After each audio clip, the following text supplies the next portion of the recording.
s'assurer de partir sur une idée qui plaît ou réorienter son offre pour qu'elle plaise. Ça y est, tu as ton idée qui mijote dans ta tête depuis longtemps et aujourd'hui, tu es au max de ta motivation. Demain, tu ouvres ton site internet. Ça fait des heures, des jours que tu cogites à ton produit. D'après toi, il est parfait. Tu ouvres ton site. Et là, tu ouvres ton site et ta motivation, elle va décliner tout doucement. Tu n'as pas une vente. Il n'y a personne qui vient sur ton site internet t'acheter tes produits, ça marche pas. Tu passes des heures, des jours, tu t'interroges, des nuits. Tu revois ton produit, qu'est-ce qu'il a, qu'est-ce qui va pas, comment faire, comment le développer. Tu ne vois pas, tu ne sais pas. Est-ce que tu as pris le temps, avant de lancer ton produit, de t'interroger un tout petit peu sur le produit, sur le fait s'il pouvait plaire? Est-ce que tu as posé la question à d'autres personnes que ta famille et tes voisins et tes collègues? Est-ce que tu as regardé s'il y avait un minimum de recherche pour ce sujet-là sur Internet? Est-ce que tu t'es un peu interrogé? Ce que je souligne, c'est que une grande partie des entrepreneurs en ligne font cette erreur que de créer un produit et après chercher des clients. C'est pas dans cet ordre-là qu'il faut faire les choses.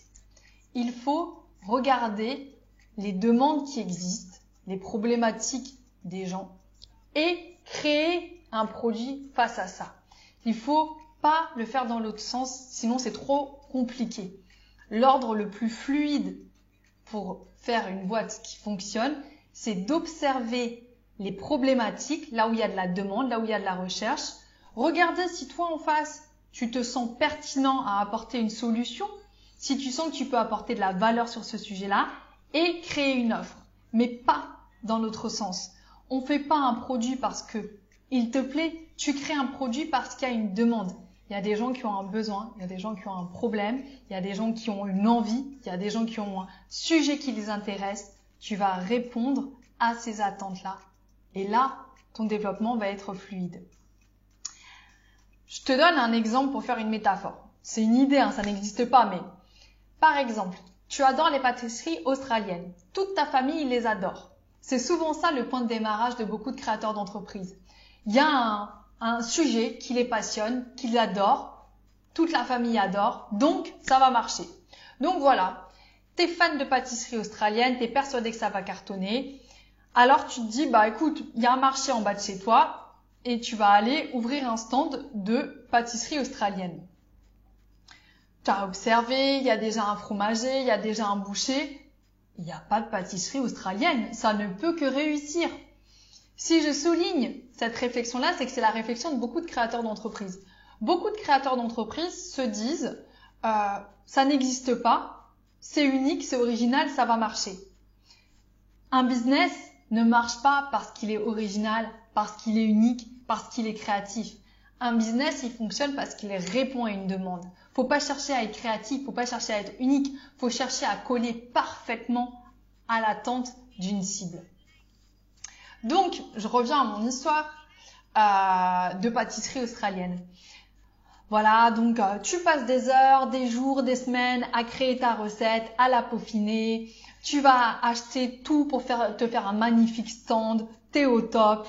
Demain, c'est ton jour d'ouverture, tu vas lancer ton stand et là, tu vois les gens défiler devant toi.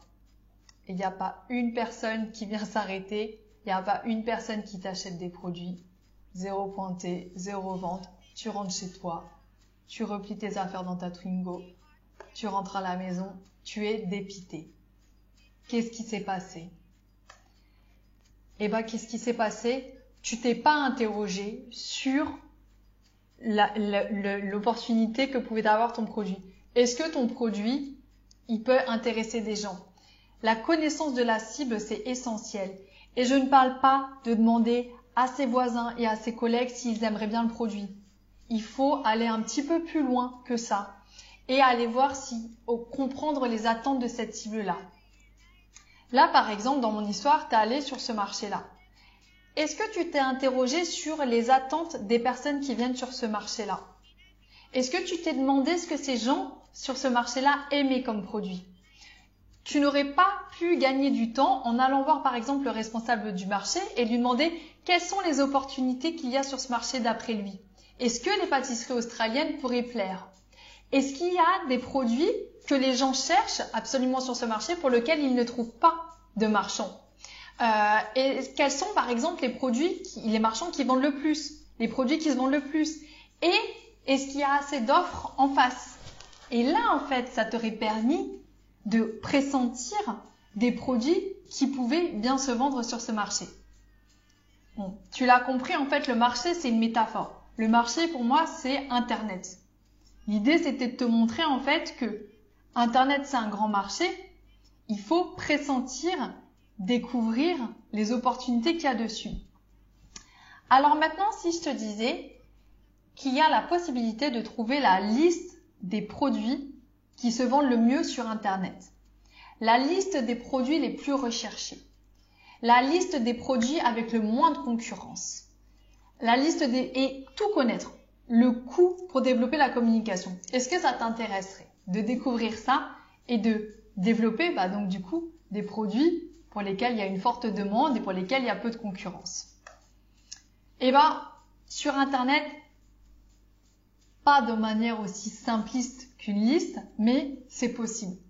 C'est ça qui est magnifique avec Internet en fait, parce que c'est une source où toutes les données sont chiffrées, c'est que tu as la possibilité de connaître les demandes le nombre de demandes par produit, le coût de développement, le coût d'acquisition d'un client par produit, le nombre de concurrents sur un produit. Et donc du coup, en faisant beaucoup de recherches, tu peux découvrir les produits sur lesquels il y a le plus ou moins de concurrents, tu peux faire un choix totalement avisé. Tu peux choisir de te positionner sur un produit, sachant bien le nombre de demandes qu'il y a par mois, sachant bien le coût d'acquisition qu'il y a par produit, ayant connaissance de tous ces produits-là. Donc, je vais te faire découvrir aujourd'hui 2 outils qui te permettent d'apprendre toutes ces choses-là. Le premier outil qui va nous permettre de travailler ce sujet-là, c'est Google. Alors, on va regarder comment est-ce que Google, qui est gratuit, peut nous permettre en fait d'avoir déjà des premières informations sur notre produit et les recherches autour de notre produit. Donc, on part sur Google et là, par exemple, on va rester dans mon idée. Bon, je vous donne un petit exemple comme ça à partir. On tape pâtisserie australienne. Déjà, quand on tape pâtisserie, première chose, on a ce qu'on appelle des recherches de prédiction. Donc là, vous allez commencer à avoir un petit peu des recherches. Qu'est-ce qui est vachement recherché? On voit pâtisserie orientale. Moi, j'habite à Marseille, pâtisserie orientale Marseille, pâtisserie Amandine et autres. Donc là, déjà, vous avez premier, en fait, suggestion de sujets connexes à celui que vous avez qui sont plébiscités. Et puis ensuite, après, vous avez donc, là, je suis partie sur une niche, je sais pas s'il y a quelqu'un qui veut se développer dans les pâtisseries australiennes. Je vais partir sur un sujet un petit peu plus classique, par exemple. Je veux lancer une entreprise de bougies. Alors, première chose, ici dans cet encadré, on voit en fait les sujets de prédiction. On voit déjà, donc, ça me laisse un petit peu, donc, de quoi est-ce qu'on parle? On parle de bougies parfumées. Donc, ça veut dire que, premièrement, si je lance une bougie, je vois quand même que les 3 premières choses qui sont suggérées, c'est parfumé. Donc, ce sera sûrement un atout qu'il faudra que je mette en avant. Il y a bougie gâteau, bougie forme pâtisserie, bougie gourmande, bougie anti-gel, bougie baobab. Donc, déjà, j'ai des premières informations sur un sujet qui peut intéresser, c'est la bougie parfumée. Après, j'avance et j'ai une autre zone qui est intéressante à observer, c'est la partie autres questions posées. Quelles sont les questions posées autour de mon sujet des bougies parfumées, par exemple? Comment faire une bougie parfumée? Ok, donc la cible qui recherche des bougies parfumées cherche à savoir comment les fabriquer, elle. Comment faire une bougie lisse? Comment remplir sa bougie? Comment faire une bougie parfumée vanille? D'accord. Donc, ça me donne déjà aussi, là, je récupère plusieurs indices. Je veux lancer des bougies. Ça me laisse entendre que les bougies parfumées ça plaît et que les bougies parfumées vanille sont des senteurs qui sont recherchées. Donc déjà, je récupère 2 informations qui sont intéressantes. Ensuite, je vais aller en bas de page. Et là, je vais aller regarder les recherches associées. C'est-à-dire que Google va regrouper dans cet espace-là des recherches qui sont très très souvent faites par les mêmes gens qui font la recherche de bougies parfumées. Donc on voit bougie parfumée luxe, meilleure bougie parfumée naturelle, bougie parfumée originale, bougie parfumée Durance, bougie parfumée ritual, bougie parfumée pas chère, bougie parfumée artisanale. Donc là, déjà, on apprend beaucoup de choses. Donc la bougie parfumée luxe, c'est recherché. Donc vous voyez que par exemple, il y a luxe qui est recherché, mais il y a aussi pas cher. Donc ça peut être deux axes, c'est deux axes de développement et de positionnement produit totalement différents. On pourra le choisir. Après, je vois un sujet là, bougie parfumée naturelle. Alors, qu'est-ce que c'est? Ça permet de voir aussi un petit peu les tendances. Donc c'est quoi bougie parfumée naturelle? La bougie parfumée naturelle, je crois que c'est une question de composantes et autres. Mais ça me permet en fait de voir que c'est quelque chose qui est quand même assez connu pour ce qui est beaucoup de recherche dessus. Donc là, je récolte pas mal d'informations. J'apprends que les bougies parfumées, c'est les plus recherchées. J'apprends que les parfums vanille, ça plaît. J'apprends que le sujet du naturel, ça intéresse. J'apprends qu'il y a deux axes. Il y a la bougie luxe, il y a la bougie pas chère. Donc là, déjà, rien qu'avec ça, j'ai une somme de choses. Je peux par exemple décider de faire une bougie parfumée naturelle luxe. C'est mon positionnement. Ou je peux choisir de faire une bougie parfumée vanille pas chère. Mais là déjà, en fait, je réponds à des tendances qui sont pressenties et que Google m'a indiquées. Donc, tout simple, gratuit, Google vous permet déjà de faire des premières recherches. Deuxième outil qu'on va regarder pour affiner votre idée et pour partir sur une idée gagnante, c'est un outil que j'aime beaucoup, c'est un outil qui s'appelle Ubersuggest. Alors, donc, comment est-ce que ça s'écrit? Un B, je crois, Ubersuggest. C'est un outil dont le créateur s'appelle Ney Patel. Voilà, Ney Patel. Ubersuggest, c'est un outil de suggestion de mots-clés. C'est un outil qui est, qui a une partie gratuite. En fait, vous pouvez faire 3 recherches gratuitement par jour. Sinon, il y a un abonnement mensuel à 30 € par mois. Et sans engagement, donc vous pouvez l'essayer un premier mois. Et la petite astuce, c'est que vous vous inscrivez pour l'abonnement à 30 € par mois, vous vous désinscrivez, et dès que vous vous désinscrivez, normalement, l'outil va vous proposer un accès à vie à 100 €. Donc vous payez 100 € et vous y avez accès à vie. Moi, c'est l'accès que j'ai. Donc, je vais vous montrer en fait à quel point cet outil il est intéressant et tout ce qui peut vous permettre en fait de découvrir sur le net et sur les recherches qu'il y a dessus. Alors, je suis sur l'interface. L'interface est vaste. Je vais vous présenter différentes parties à travers cette formation, mais là on va se focus sur la partie mots-clés. Notre objectif en fait, c'est de pressentir les sujets, les problématiques sur lesquelles il y a pas mal de demandes, et puis un peu de connaître les datas de ce secteur-là. Donc on va regarder. Analyse mots-clés. Je vais rester dans mon idée de bougie. Alors, vous voyez par exemple dans la partie entrée de mots-clés, je vais rentrer le mot-clé bougie. Je vais faire rechercher. Et là, qu'est-ce que l'outil va m'apprendre? Il va m'apprendre ici le nombre de recherches mensuelles qu'il y a sur Internet pour ce terme donné. Il y a 74 000 demandes. Donc déjà, je suis sur un sujet qui est demandé. Ensuite, la difficulté SEO. La difficulté SEO, c'est-à-dire en fait le niveau de difficulté que l'outil estime pour pouvoir ressortir sur des recherches de manière naturelle. On développera ce point-là dans le module Google SEO. Et là, l'autre sujet qui est intéressant à regarder dès maintenant, c'est le coût par clic. Ça veut dire, si je fais une annonce sur Google, combien en moyenne est-ce que je vais payer lorsque quelqu'un va cliquer dessus. Ce que j'ai noté moi d'expérience, c'est qu'il a toujours une estimation un petit peu haute, Ubersuggest. Un petit peu plus haute que ce que l'on peut retrouver sur Google.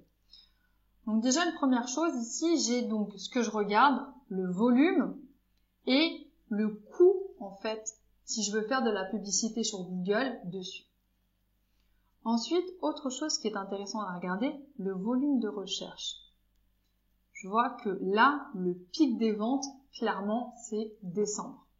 Sans trop surprise.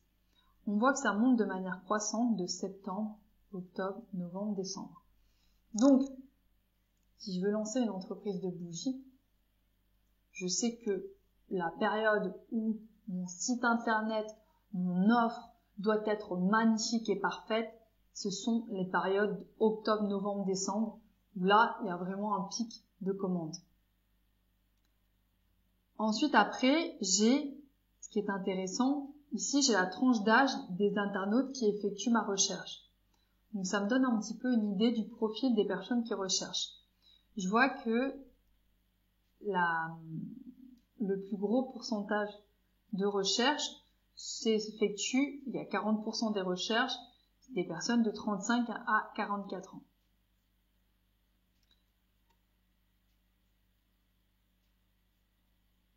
Ensuite, ce qui est une mine d'or pour vous, c'est ici, les idées de mots-clés.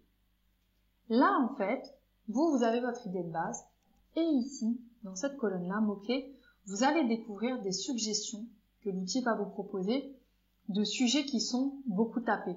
Et ça va vous donner peut-être des idées d'opportunités de business auxquelles vous n'avez pas pensé. Là, par exemple, tiens, bougie bijoux. Mais qu'est-ce que c'est? Bon, j'avais déjà fait cette recherche-là, donc je le sais un petit peu. C'est en fait le fait que c'est des bougies dans lesquelles il y a un bijou qui est caché.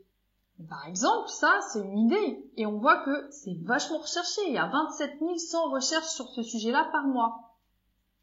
On note que la communication, ça coûte 0,54 par clic. Et là, SEO difficulty, donc c'est la capacité en fait à pouvoir ressortir naturellement sans payer, elle est quand même assez élevée. Cette colonne-là, SEO difficulty, vous voyez, il vous dit une estimation de la concurrence pour de la recherche organique, donc naturelle. Plus le chiffre est élevé, plus le mot-clé est concurrentiel. Et ils vous mettent aussi un indicateur en couleur, comme les feux tricolores. Vert, ça veut dire qu'il y a peu de difficulté. Orange, la difficulté est moyenne. Rouge, la difficulté est élevée. Donc là, déjà, ça me donne en fait une idée. Ok, bougie bijoux, bougie parfumée, bougie de charroux, Yankee Candle, bougie baobab, bougie de préchauffage. Vous voyez, ça me donne déjà des idées en fait, peut-être pour revoir mon offre par rapport à des choses qui sont plus demandées. Moi, je peux aller aussi un petit peu plus loin. Ici, je vais aller plus précisément. Je vais taper bougie parfumée. Je vais rechercher. Hop. Alors, déjà, vous voyez que on a moins de recherche que ce qu'on avait tout à l'heure. Et on voit ici que le coût par clic est un petit peu plus élevé. On voit ici, en fait, que les pics de recherche sont les mêmes. Et après, on voit des idées de mots-clés. Vous voyez que les volumes de recherche sont plus bas. Bougie parfumée pas chère. Bougie parfumée. Et là, on revoit le sujet dont on a vu qu'il y avait de la recherche. Bougie parfumée naturelle. Et là, on voit qu'il y a un volume de recherche de 720 par mois. Que le coût par clic, là, ici, est très élevé. Donc voilà. Aujourd'hui, lorsque vous êtes au stade d'idée, l'objectif avec cet outil-là, c'est d'élargir vos idées et de réajuster votre offre par rapport à des sujets qui sont pas mal demandés. Pour ceux qui ont déjà créé leur offre produit, l'idée est peut-être de la réajuster pour coller par rapport à des attentes qui existent vraiment.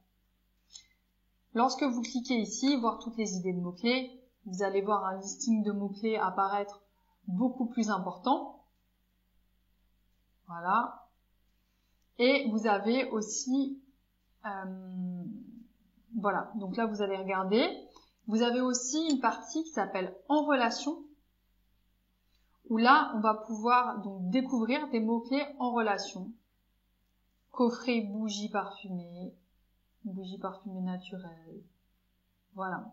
Vous pouvez, en cliquant ici, exporter vos données, exporter en fait la recherche pour les avoir sur un tableur Excel. Donc, vous pouvez utiliser Ubersuggest pour en apprendre plus sur les recherches autour des sujets.